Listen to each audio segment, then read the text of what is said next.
Trouble with the couch. Trouble on the couch would have been more accurate, she understood later, when she had a sense of humor about these things that at the time had no humor in them at all. But such precision was the last thing her family would have sought, not in these matters. Her trouble on the couch, it was called. Mother walked into what should have been an empty apartment, except that the boiler at school had broken and the pastor had sent them home, and here she was with the boy from upstairs, side by side on the couch, her two cheeks flushed fever pink and her mouth a bleary, full-grown rose, and her mother would have her know, once the boy had slipped out the door, that she wasn't born yesterday, and glory be to God, 14 years old was a fine age to be starting this nonsense, and wasn't it a good thing that tomorrow was Saturday and the confessionals at the church would be fully manned? She'd had a good soaking in recriminations all that evening and well into Saturday afternoon when she finished the rosary the priest himself had prescribed. The end coming only after she returned from the communion rail on Sunday morning, and her mother caught and held her eye. A stewed fruit Sunday, no doubt. Her oldest sister found her next on the couch with her high school sweetheart. Mid-afternoon, once again their mother, widowed now, off working in an office, and the first 4 buttons of her dress undone, the lace bodice of her pale pink slip all exposed, and then, not a month or 2 later, that same sister found her there with another boy. Then there was that Saturday night during the war when her oldest brother, too drunk to go home to his new wife on the next block, let himself in and found her stretched out on the couch in the embrace of some midshipman who, it was clear, despite their quick rearranging of clothes, had his fingers tangled up in her garter. Later, her best friend joked that maybe she'd want to bring along that couch with her on her wedding day. And joked again 9 months to the week later when her first son was born that she didn't seem to need that old couch after all. There were 7 children born altogether. The first followed and each of the others preceded by a miscarriage, so that there had been 13 pregnancies in all, and every loss mourned so ferociously that both her husband and her mother advised each time not to try again. Each birth celebrated with a christening party that packed the small house, made smaller by the oversized floral couch and high-backed chairs and elaborate lamps she had chosen, and spilled out into the narrow yard and breezeway where there would be dancing, if the weather allowed. She was a mother, forever rubbing a licked finger to her children's cheeks and scrubbing at the pink traces of her own kisses, forever swelling up again with the next birth, kids in her lap, and her arms wrap around them even after the limbs had grown longer than her own. The boys, before she knew it, lifting her off her feet when she took them in her arms. She was 46 when she gave birth to her last, and he was 18 and on a weekend home from college when he recognized for the first time in his life what the sighs and stirrings coming from his parents' bedroom on that Saturday morning actually signified. He did a quick calculation of their ages just to be sure that he had it right, and he thought, still? Amazed and a little daunted.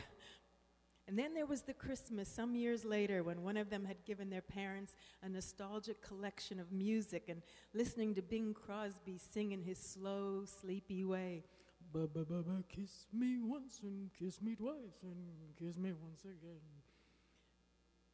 Hadn't their mother said for all assembled to hear, "If you don't turn this off, I'm going to have to find a place to be alone with your father"?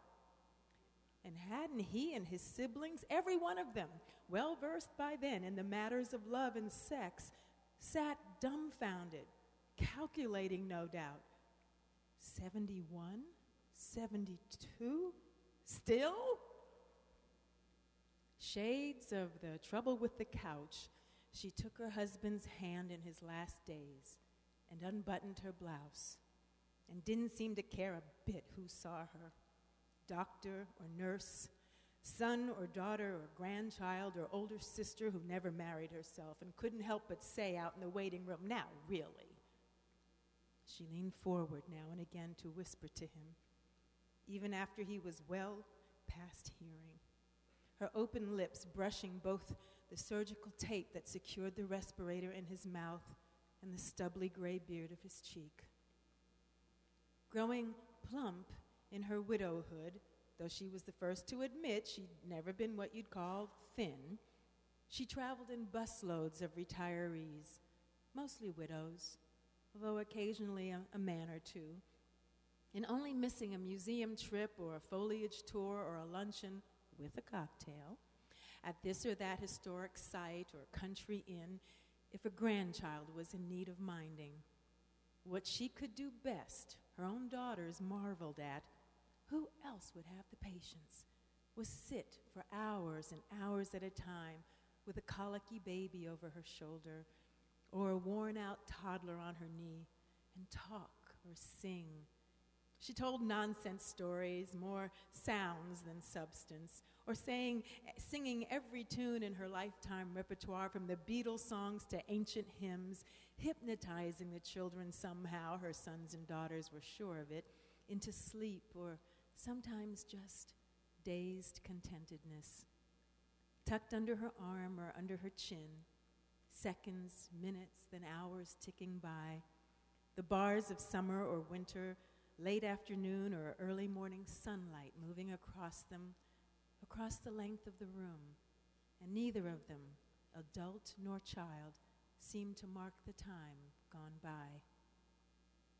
"But take a look in your freezer after she's gone," the daughters reported to one another, and to some of the better-liked sister-in-laws as well. Nearly a full gallon eaten, or all but a final spoonful so she didn't have to put the carton in the trash and give herself away. She's welcome to it, of course, but at her age, it's the weight thing. She needs to watch her weight. It is the deceptiveness, too, don't you see? What else does she eat when she's alone?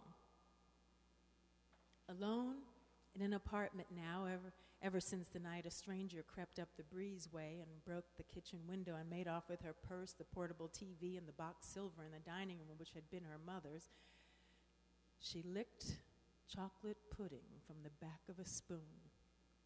Sherbet, gelato, sorbet, ice cream, of course. She scraped the sides of the carton, ran a finger around the rim. Well, it was the weight that concerned them, said her children. They were afraid it was the weight that was keeping her these days from those senior trips she used to love, from the winter vacations in Florida she'd once looked forward to. Now that the grandchildren were grown out of the need for a sitter, she should be doing more of those things, not fewer.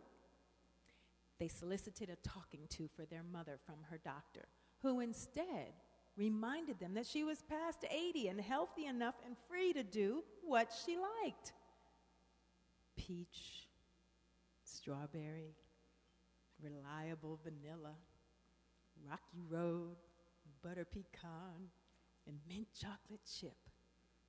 Looking at 90 and still the last thing she feels at the end of each day is that longing to wrap her legs around him, around someone.